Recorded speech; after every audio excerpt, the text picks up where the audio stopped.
Não é exagero dizer que o estado de enfermidade moral em que vive o país atualmente desmente os dizeres da nossa bandeira. Temos pouco progresso por conta da incompetência e da corrupção e muita desordem causada pela violência, pela falta de autoridade, pela subversão dos bons costumes e a ignorância. Reportemos a 2 episódios recentes que servem um de contraponto ao outro. Torcedores brasileiros na Rússia protagonizaram cenas lamentáveis que foram gravadas em vídeo e rodaram o mundo. Pessoas com recursos financeiros, se não fosse, não estariam lá, e intelectuais também, ou pelo menos de instrução, mas de moral rasteira, apelando para a vulgaridade, envolveram mulheres que, desconhecedoras do nosso idioma, repetiam obscenidades.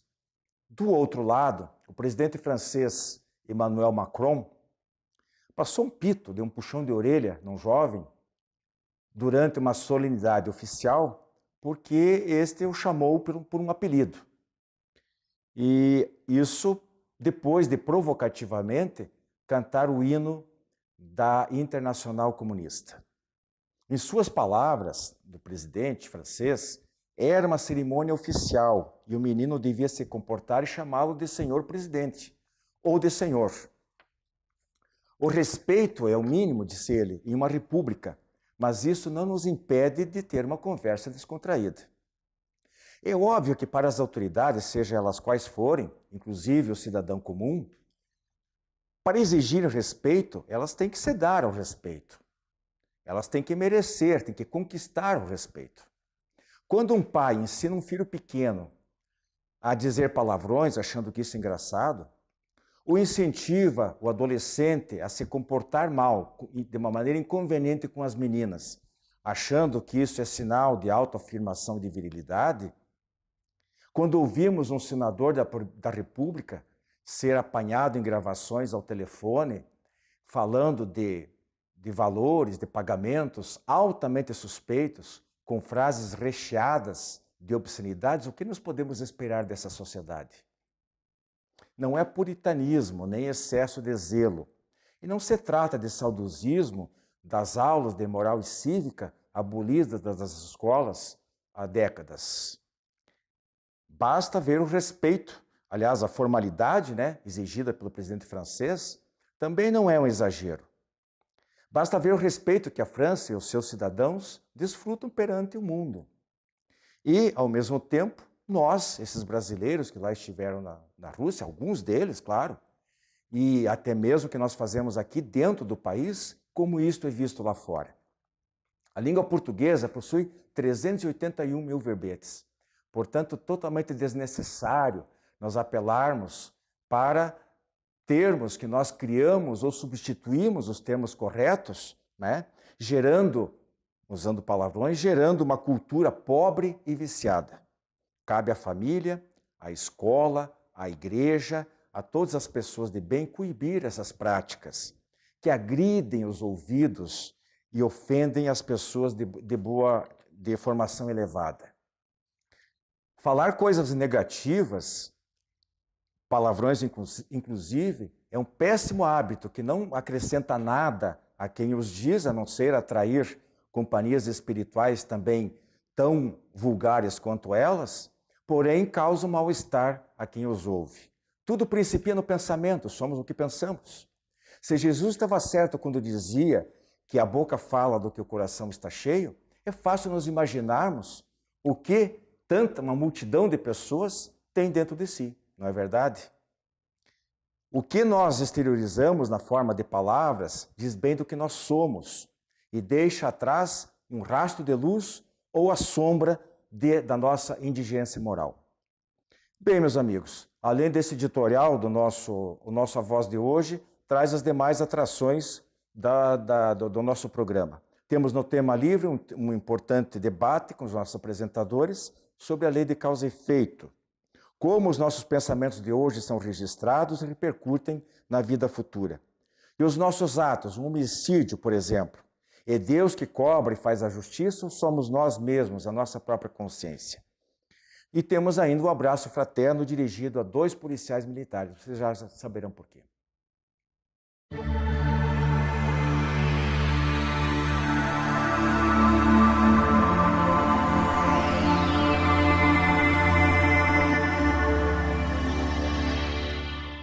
Lei de causa e efeito, esse é o nosso tema livre de hoje.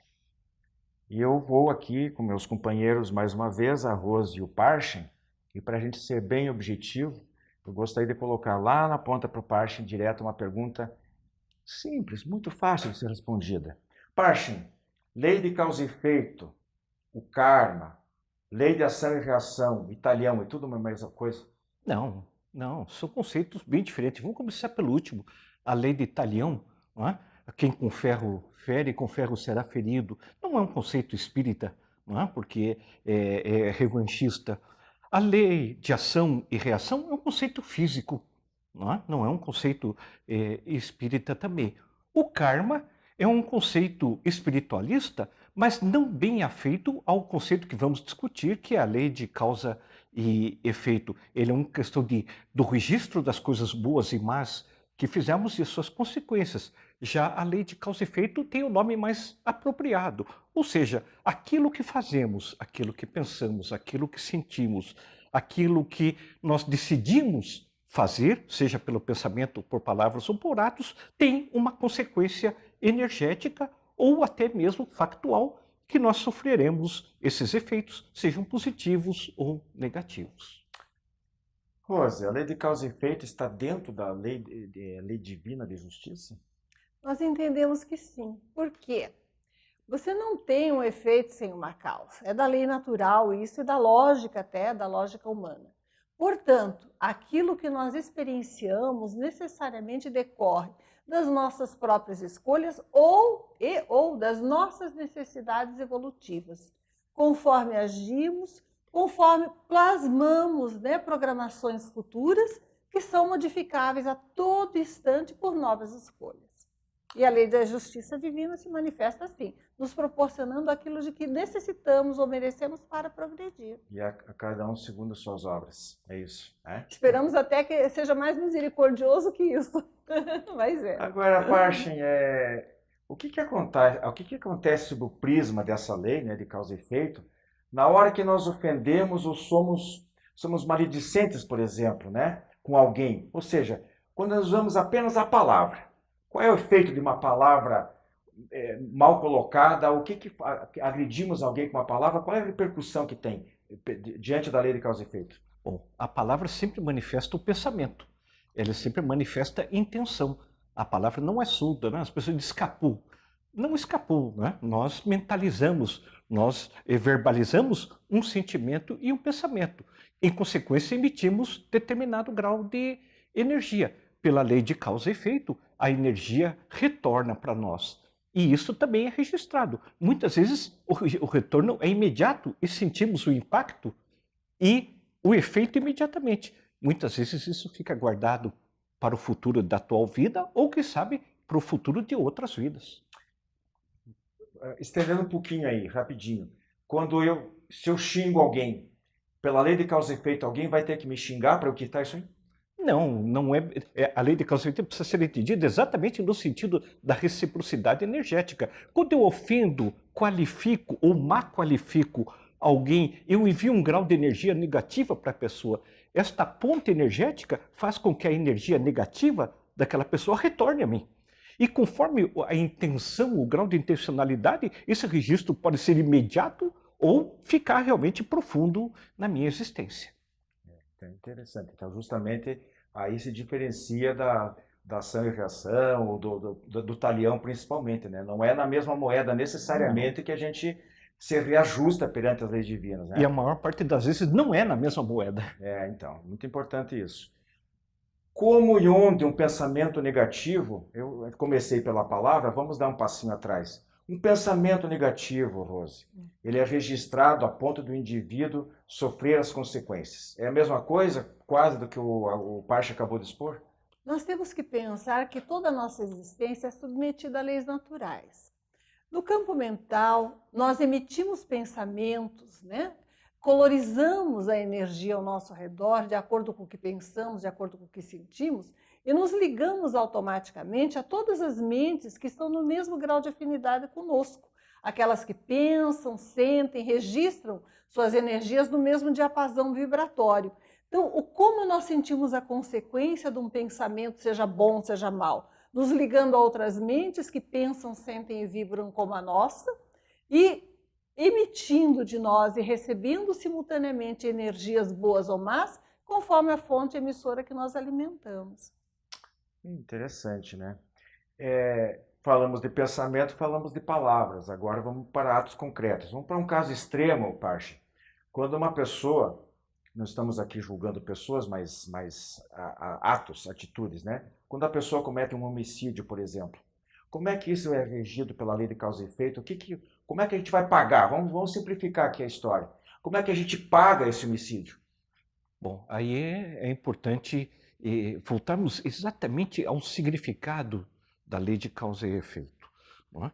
Eu provoquei um grande dano com o homicídio, não é? A pessoa que coletou isso. Isso causa efeitos naquele que sofreu o homicídio, na sua família, e muitas outras pessoas ao redor que também são afetadas por aquilo. Então, além do dano que causamos, que é extremamente grave, diretamente à pessoa, aquele que sofreu o homicídio, mais as pessoas que estão ao seu redor, causa um distúrbio energético de grau muito elevado. Esse distúrbio será registrado no nosso perispírito, na nossa mente, no nosso corpo mental, seja onde for, e que nos trará consequências fatalmente, possivelmente até em uma ou mais encarnações. Esse registro ocorrerá e ele é proporcional ao grau de dano causado e à responsabilidade imanente naquele ato. É preciso que realmente se avalie a extensão daquilo que foi feito, e essa extensão ficará toda registrada e receberemos toda a carga de energia nesta vida ou em outra vida, e que nos fará enfrentar a dor e o sofrimento decorrente da dor e do sofrimento que causamos, não necessariamente sendo assassinados, mas tendo que passar por um sofrimento no mínimo equivalente, ou um trabalho, um resgate, uma possibilidade de resgatar isso proporcional ao erro cometido no caso muito grave que é o homicídio. Até mesmo salvando outras vidas, né? Se a pessoa se regenerou. Também é verdade. Eu teria até estender um pouquinho, vamos ver se sobra um tempinho no final para a gente voltar nesse tópico aí que eu julgo da maior importância. Agora, Rose, e quando você comete um ato, digamos assim, não é algo ostensivo, é uma coisa grave, por exemplo, está na moda a corrupção no país, um ato de corrupção, ou uma coisa mais leve, uma mentira, mas uma mentira, uma intriga, né? Uma fofoca grave, que causa discórdia na família, causa, às vezes, atinge a reputação de uma pessoa. Nós falamos aí um programa anterior sobre, você estava falando sobre isso, sobre Jesus e as redes sociais, eu não julgueis para não ser julgado, eu lembro que você comentou sobre isso aí. Eu acho gravíssimo. Então, num caso desse, onde às vezes esse ato criminoso não é descoberto, pelo menos, talvez nunca seja descoberto. Como é que isso, se não tem testemunha, como é que isso é cobrado de nós? Quem cobra de nós? Nós mesmos. A nossa mente registrou aquela infração à lei de fraternidade, a lei de amorosidade, a lei de justiça divina. Quando nós infringimos, causamos dano a alguém, perante a lei humana, nós temos que ressarcir. A lei divina não é diferente. Ela registra em nós o desequilíbrio energético e aquilo exige um esforço extra de reharmonização, que pode ser feito através de um trabalho extra em benefício dos outros, ou que pode ser feito também por um processo de sofrimento, de reparação doloroso, se não estamos ainda aptos a contribuir positivamente através do trabalho para a reestruturação energética daquele a que ofendemos. Quando divulgamos uma calúnia, causamos um dano moral a alguém, para mim isso é mais grave às vezes do que ofender a vida física de outra pessoa, porque nós causamos àquela pessoa um dano que é muito mais difícil de ser descoberto e que ofende completamente ao direito dela de ser benquista, de ser valorizada, de ser honrada no ambiente em que vive. É muito grave. É importante a gente lembrar, tem um mentor espiritual que, não lembro bem quem, acho que ele vem dos próprios evangelhos, quando você fala que nós somos cercados por nuvens de testemunhas. Então, pode, às vezes, aos olhos físicos, talvez, bem escondidinho, né? Ninguém viu, ninguém sabe de nada. Mas os espíritos não têm barreiras. E registramos em nós, e nós no mesmos, nosso perispírito, né? na nossa mente.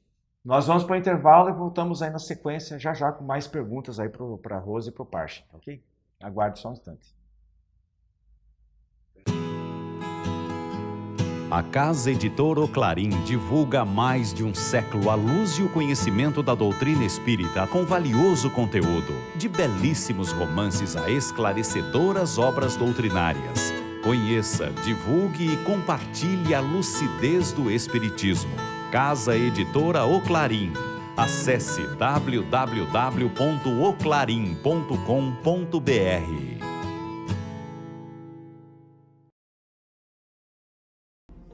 As encadernações da revista Ser Espírita, um acervo para o presente e para o futuro. As encadernações da revista Ser Espírita organizam e protegem os resultados do estudo e das interpretações mais recentes sobre os princípios fundamentais da doutrina espírita, à luz da filosofia, da ciência e da religião. Cada encadernação contém 6 edições, das 30 unidades publicadas até o momento. Você agora pode adquirir a coleção da revista Ser Espírita, contatando www.livrariaserespirita.com.br.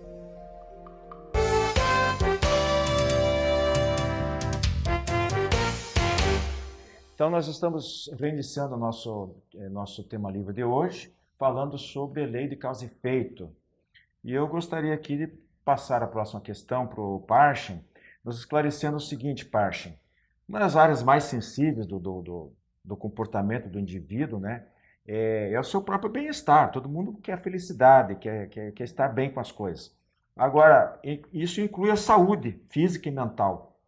A lei de causa e efeito, como é que opera nessa situação aí? Como é que uma coisa errada, um vício, por exemplo, vai aparecer numa encarnação seguinte? Ou o que hoje nós vivenciamos é reflexo de uma vida passada? Como é que funciona? É importante nós lembrarmos que nós somos seres energéticos e que a lei de causa e efeito ela se manifesta nos campos energéticos. Nós temos problemas de hoje físicos, né, psíquicos, que são oriundos do passado, e podemos adquirir problemas físicos e psíquicos nesta vida, oriundo dos erros que cometemos aqui. Tem um exemplo bem claro. Quando nós estamos com raiva, com ódio, com irritação, temos dor de estômago, gastrite, muitas vezes a pessoa fica tão tensa, tão nervosa que desenvolve uma úlcera, né? Uma consequência imediata do desequilíbrio das suas energias. Muitas vezes ela se deixa dominar por energias tão negativas que entra num processo depressivo, num processo grave mental, decorrente desta vida. Mas vamos supor o caso de uma pessoa que gere muitos danos nessa sua vida, por ingestão de tóxicos, bebidas, ou não cuidar da comida, etc. Esse registro ficará junto a seu perispírito e na próxima encarnação, no desenvolvimento do seu corpo, com o auxílio da genética ou através da genética, isso poderá se manifestar em doenças físicas, sem sombra de dúvida, ou trazer até desequilíbrios na área psíquica mental também. Assim como o amor e a generosidade, né, promovem a cura, né, são neutras existências. É verdade. Então, Rose, em resumo do que a gente viu até aqui, é Deus que nos pune ou nós mesmos que somos punidos? Existe um julgamento divino, um juízo parcial, um juízo final? Como é que é isso? Então, é a nossa consciência que manda? A vantagem, né, é que a perfeição divina é tão grande que ele nos torna autores do nosso próprio processo de corrigenda. Nós registramos em nós todos os nossos acertos, os nossos desacertos, e o nosso esforço de reabilitação promove a nossa correção. Então, Deus não precisa nos punir e nem nós nos punimos. Nós promovemos o nosso crescimento, a nossa evolução, pelas escolhas feitas, pelas experiências enfrentadas, por sofrermos as consequências de escolhas erradas e por fruirmos as consequências das escolhas certas ao longo do tempo. Somos os autores do nosso próprio processo evolutivo abençoados, protegidos e guiados pelas leis divinas. Continuando isso aí, acho que é apenas uma maneira, talvez, de se completar, para deixar bem claro para vocês. Eu perguntaria para a parte, fala-se muito, inclusive, no nosso meio, sobre o chamado tribunal da própria consciência. É isso mesmo? Então, corroborando o que a Rose colocou ali, não precisa ninguém estar arbitrando, fazendo a gente sentar no banco dos réus, mas a gente se olha no espelho quando desencarna e vê o que fez de errado e vai tentar corrigir, mais ou menos isso? A Rose foi muito feliz ao colocar isso, e realmente o que nós temos que analisar nós somos os responsáveis. A lei de causa e efeito diz exatamente isso. Nós somos responsáveis por tudo que fazemos e por tudo que nos acontece. Nós temos esse registro dentro de nós, nós temos tudo isso registrado, nós percebemos claramente tudo aquilo que fazemos quando desencarnamos. Não precisa ninguém para nos indicar isso. E talvez o tribunal, que se coloca aí que é um coletivo, seja realmente todos os nossos organismos energéticos e psíquicos funcionando e nos dizendo: você é isto, você fez isto, e são estas as consequências. Não há necessidade mais do que a nossa consciência e o nosso registro. Deus é tão perfeito e tão bom que deixou a nós mesmos a decisão de tudo que fazemos e a responsabilidade por tudo que fazemos também. Então o tribunal somos nós e os nossos mecanismos desta vida e da vida seguinte. A gente, nas obras de André Luiz, através da psicografia de Chico Xavier, é uma série muito bonita, composta, acho que são de 13 obras, né, se não me engano, exaustivamente até, eu diria, esse assunto é tratado lá. De maneira que André Luiz, ao desencarnar, depois de passar um período no umbral, ele vai para o nosso lar, é resgatado, né? E lá ele é defrontado ao longo de vários anos. Então isso não é um julgamento de um momento, de um dia, de algumas horas. É um processo longo que é feito entre uma encarnação e outra, em que a pessoa vai, os espíritos superiores, digamos assim, pelo menos, os trabalhadores dessas colônias, dessas esferas, vão colocando e fazendo a própria pessoa se defrontar com certas situações e mostrando: olha, tá vendo? Esse tipo de situação você errou na vida passada, agora você não pode errar mais. Comece a planejar a tua própria próxima reencarnação, levando isso em conta para você não ter nova queda nesse mesmo ponto. Então, ao longo de algum tempo, ele se prepara. É para isso que existe o tempo entre uma encarnação e outra, para que ela realmente faça o planejamento longo de um novo aprendizado, de uma nova etapa. Eu tenho ainda duas questões para colocar para vocês aqui. A Rose, por exemplo, me diria se a coisa então é assim. Vocês diriam que Deus criou leis imutáveis, né? Elas trabalham por si mesmas, e agora ele assiste braço cruzado ao funcionamento do mundo? Não vamos falar diretamente da divindade, né? Porque é muito difícil conceituarmos a ação direta de Deus, a não ser através das leis naturais, está acima da nossa possibilidade de entendimento. Mas vamos falar dos nossos espíritos mentores, né, que nos auxiliam nas escolhas, nos planejamentos reencarnatórios. Esses espíritos intervêm, nos auxiliam, minoram, às vezes, as consequências até das nossas próprias escolhas, até onde é possível, e nos fortalecem para o processo. Mas, acima de tudo, aquilo que nós decidimos, né, aquilo que nós fazemos de bom, as aquisições de amor, sabedoria, de beleza que nós vamos fazendo ao longo desse processo, nos afastam dessa necessidade fatal de passarmos pelo crivo da dor e da expiação pura e simples. Porque o nosso processo não é de castigo e expiação. Nosso processo é de crescimento, de evolução, de aquisição de amor, de afinização com a beleza e com a sabedoria. E é para isso que Deus nos criou. Então não temos tribunais externos, nem internos, nem uma indiferença daqueles que nos auxiliam, as nossas lutas, as nossas necessidades. Elas são, sempre que possível, atenuadas. Quando isso é possível? Quando nós estamos nos esforçando para fazer a nossa parte, apesar das nossas limitações. O amor, dizia Jesus, cobre a multidão dos pecados. E o amor é socorro divino em nossas vidas a todos os momentos.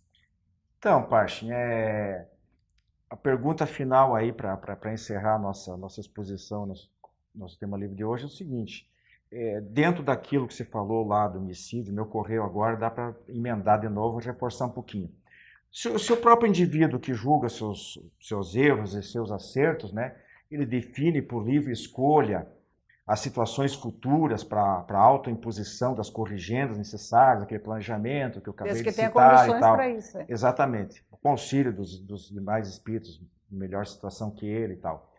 Como ele calcula, na lei humana existe a chamada dosimetria da pena, quando o juiz arbitra, né? Olha, às vezes o indivíduo cometeu um homicídio, pega, digamos, 15 anos de reclusão e outro é condenado a 10, a 12, a 8, porque tem os agravantes, atenuantes, aquela coisa toda. Então, nessa situação aqui, se é ele mesmo que atribui a pena, como é que ele faz essa avaliação? Ele cometeu um homicídio, é uma coisa, cometeu 10 homicídios que existem, aqueles genocidas, como é que fica? Bom, podemos usar bem esse exemplo da dosimetria. A dosimetria foi muito bem clarificada pelos amigos espirituais. Não é? Depende do grau de conhecimento, do grau de responsabilidade e do grau de livre-arbítrio que nós tínhamos naquele momento. Isso estabelece a dosimetria automaticamente para nós. O mesmo erro para duas pessoas com conhecimentos diferentes não traz a mesma consequência. Muitas vezes um ato muito grave numa pessoa que não tem conhecimento traz menos efeito do que um ato menos grave numa pessoa de pleno domínio de todos os conhecimentos para não cometer o erro. A lei divina é tão perfeita que a dosimetria é exatamente a que tinha que ser. Não é? E isso faz parte da lei. Não é? A lei divina é perfeita. Basta por si só, mas a presença de Deus faz o universo funcionar. Gente, o tema é palpitante, nós voltaremos aí em outra oportunidade, talvez esclarecendo alguns pontos que possam ficar muito claros, mas a gente gostaria, eu tenho certeza que eles aqui também gostariam de falar um pouquinho mais de alguns pontos. Daqui a algumas semanas a gente volta a falar sobre a lei de causa e efeito, que é muito, muito especial, muito valorizado pela doutrina espírita e de interesse geral, tá ok? Um grande abraço para vocês, até a próxima semana.